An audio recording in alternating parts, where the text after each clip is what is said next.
क्या आपने कभी सोचा है कि जहर जैसी पॉइजनस चीज अगर एक्सपायर हो गई तो वो ज्यादा जहरीली होगी या कम? सेक्स के दौरान पॉसिबिलिटी है कि आपकी मौत भी हो सकती है। प्रेगनेंसी और बॉल पेन दोनों में से सबसे ज्यादा दर्दनाक क्या है?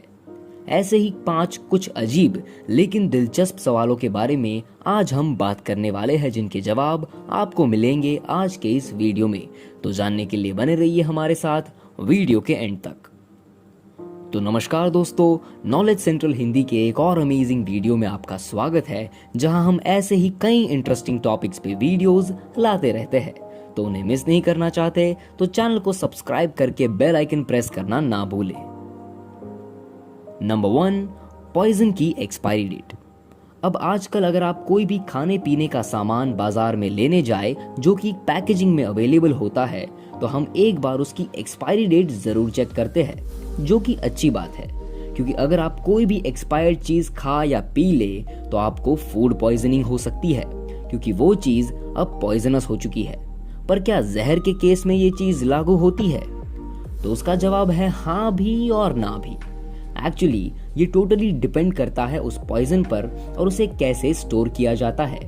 कई तरह के ऑर्गेनिक पॉइजन्स अपनी एक्सपायरी डेट को रीच करने के बाद इवेंचुअली कम जहरीले हो जाते हैं और फिर उसके असर करने के लिए एक काफी बड़े डोज में उसका इस्तेमाल करना पड़ता है, लेकिन इवेंचुअली एक्सपायरी डेट के ज्यादा लंबे समय के बाद वो जहर पूरी तरह से अफेक्ट करना बंद कर देता है। जबकि कुछ ऑर्गेनिक पॉइजन्स इसके बिल्कुल ही ऑपोजिट काम करते हैं, जो कि एक्सपायरी डेट को रीच करने के बाद और भी ज्यादा जहरीले हो जाते हैं। कई पॉइजन्स पानी के कांटेक्ट में आते ही ज्यादा जहरीले बन जाते हैं और एक वॉलेटाइल नर्व गैस प्रोड्यूस करते हैं। अब आप सोचेंगे कि भाई तो फिर हमें डिफरेंस कैसे पता चलेगा? तो यूजुअली ये वाले जहर के पैकेजेस पे 2 डेट्स लिखी होती है। एक एक्सपायरी डेट जो कि बहुत ही कम समय के लिए होती है और दूसरी उसे खोलने की तारीख से ज्यादा जहरीले बनने तक की डेट। पर अगर आपको ऐसे ही फैक्ट्स जानने में मजा आता है तो इस वीडियो को लाइक करना ना भूले। Number 2, Indian toilets versus western toilets. अब आजकल आप चाहे किसी स्कूल में जाए या कॉलेज में, ऑफिस या किसी होटल में, मोस्टली आपको हर जगह वेस्टर्न टॉयलेट्स ही दिखेंगे। हालांकि हमने तो इंडियन और वेस्टर्न दोनों ही यूज किए हैं, तो आखिर दोनों में से ज्यादा प्रेफरेबल कौन सा है? अगर आपकी हेल्थ के हिसाब से देखा जाए तो इंडियन टॉयलेट्स वेस्टर्न टॉयलेट्स से बेहतर है। Here are some reasons why. Indian toilets आपको ज्यादा फिट रखते हैं। अब एक इंडियन टॉयलेट पे बैठना और उठना एक तरह की एक्सरसाइज ही समझ लीजिए। ऊपर से जिस तरह से हम एक इंडियन टॉयलेट पे बैठते हैं, उससे हमारी बॉडी में ब्लड सर्कुलेशन बढ़ता है, जो कि हमारी बॉडी के लिए बहुत ही अच्छा है। इंडियन टॉयलेट पे बैठने से आपका डाइजेशन इंप्रूव होता है, क्योंकि उस पोजीशन की वजह से हमारे पेट पर प्रेशर पड़ता है, जो कि वेस्टर्न टॉयलेट्स के केस में नहीं होता, और इसी वजह से आपका पेट पूरी तरह से साफ नहीं हो पाता।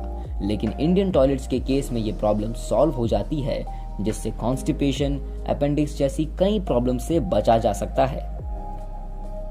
Number 3, pregnancy versus ball pain. अब यहाँ लिस्टेड दोनों ही टॉपिक्स अपने अपने तरीके से इंसान को दर्द देते हैं, लेकिन इंसानी दिमाग में एक क्यूरियोसिटी जरूर आती है कि आखिर दोनों में से ज्यादा क्या हर्ट करता है। अब देखिए, मेल टेस्टिकल्स नोइसिसेप्टर्स नाम के स्पेशलाइज्ड नर्व सेल्स से कनेक्टेड होते हैं। अब जब भी आप टेस्टिकल्स पे किसी तरह की मार या दर्द महसूस करते हैं, तब ये नोइसिसेप्टर्स इन पेन पे रिएक्ट करते हैं। इंसान के टेस्टिकल्स हमारे पेट और दिमाग के वॉमिट सेंटर से भी कनेक्टेड होते हैं। इसीलिए जब भी बॉल पेन होता है तब पेट में जोरों का दर्द महसूस होता है। साथ ही टेस्टिकल्स अनप्रोटेक्टेड होते हैं, जिसके कारण वो बहुत ही सेंसिटिव होते हैं और काफी माइनर हिट भी हमें काफी पेन दे सकता है। इसी वजह से जब भी बॉल पेन होता है तो हाई ब्लड प्रेशर, दिल की धड़कनें तेज होना, बहुत सारा पसीना आना जैसे सिम्टम्स देखे जाते हैं। तो भाई साहब, किसी को मस्ती में ही सही बॉल्स पे हिट मत करना, क्योंकि वी डोंट नो कि वो आगे जाके कितनी बड़ी प्रॉब्लम बन सकती है। अब जब एक महिला एक बच्चे को जन्म देती है तो यूरिनल डिस्टेंशन की वजह से काफी सारे नोइसिसेप्टर्स एक साथ ट्रिगर होते हैं, जिसकी वजह से उस महिला को एक्सट्रीम पेन यानी दर्द महसूस होता है। तो अब अगर बात करें कंपैरिजन की कि कौन सा दर्द ज्यादा होता है, तो देखिए दर्द के टाइम पीरियड के मामले में लेबर पेन यानी वो दर्द जो एक महिला फील करती है बच्चे को जन्म देते वक्त, वो काफी घंटों तक रहता है। वहीं बॉल पेन कुछ समय के लिए हमें फील होता है और फिर धीरे धीरे ठीक भी हो जाता है if there is no severe injury. और ये कई फैक्टर्स पे डिपेंड करता है कि बॉल्स पे कितनी इंटेंसिटी वाला दर्द रिसीव हुआ है।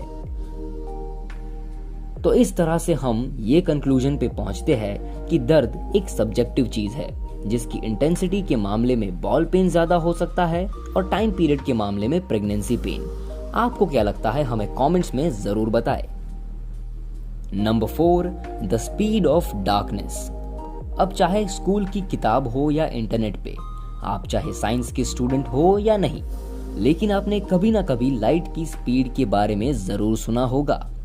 लेकिन क्या आपने कभी सोचा है डार्कनेस यानी कि अंधेरे की स्पीड क्या है? तो उसका जवाब है डार्कनेस भी लाइट की स्पीड से ही ट्रैवल करता है। ज्यादा एक्यूरेटली देखें तो डार्कनेस अपने आप में कोई एग्जिस्टिंग चीज नहीं है। अंधेरे का सिंपल मतलब है एब्सेंस ऑफ लाइट यानी कि रोशनी का अभाव। अब रही बात स्पीड्स की, तो अंधेरा वो है जो आपको मिलता है जब लाइट आना बंद हो जाती है, एंड हेंस वो भी लाइट की स्पीड से ही ट्रैवल करता है। अब अगर हाइपोथेटिकली अज्यूम करें कि सन यानी कि सूरज अगर अचानक से गायब हो जाए, तो जाहिर सी बात है धरती पर अंधेरा कायम हो जाएगा। हालांकि सूरज के एब्सेंस के अपने अलग प्रॉब्लम्स होंगे, लेकिन हम यहाँ सिर्फ लाइट के बारे में बात करेंगे क्योंकि ये एक हाइपोथेटिकल सिचुएशन है। पर एक लाइट की किरण को सूरज से धरती तक पहुंचने में 8 मिनट और 19 सेकंड लगते हैं।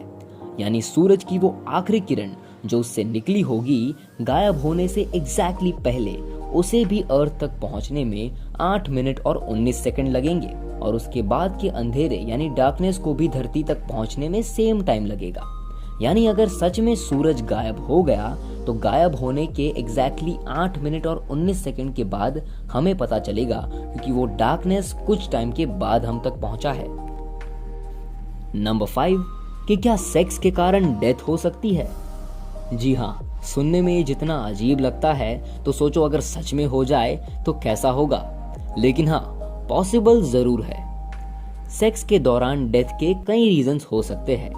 जनरली सेक्सुअल एक्टिविटी के दौरान होने वाले फिजिकल स्ट्रेन के कारण हो सकता है, जो कि अलग अलग लोगों पर उनकी हेल्थ के हिसाब से अलग अलग अफेक्ट करता है, और ये सब्जेक्टिव है।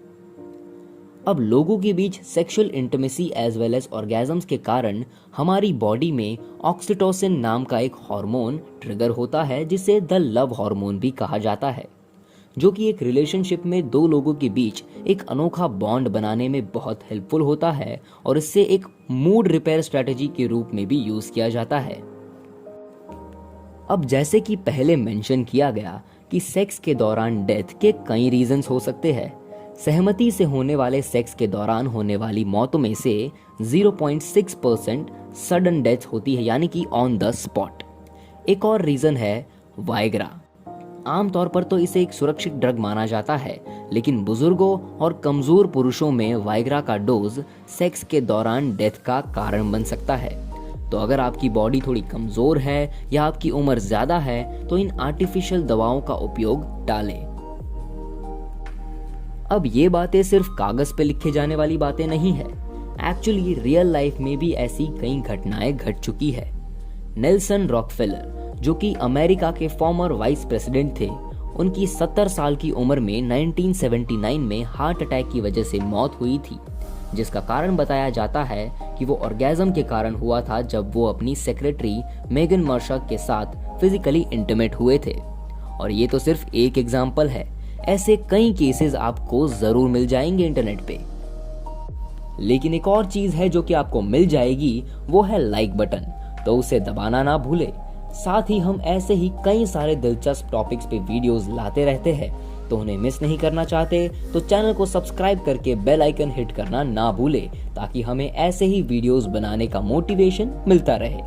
साथ ही अगर आप किसी टॉपिक के बारे में जानना चाहते हैं, तो हमें अपने सजेशंस कमेंट सेक्शंस में जरूर बताएं। तो इसी के साथ इस वीडियो को हम यहीं एंड करते हैं। होप आप सबको ये वीडियो अच्छा लगा हो और आज आपने कुछ नया जाना हो। अगर हाँ तो इस वीडियो को अपने दोस्तों के साथ शेयर करके इस इन्फॉर्मेशन को उन तक जरूर पहुंचाए। तो बस आज के लिए इतना ही। आपसे मुलाकात होगी अगले वीडियो में। Till then good bye.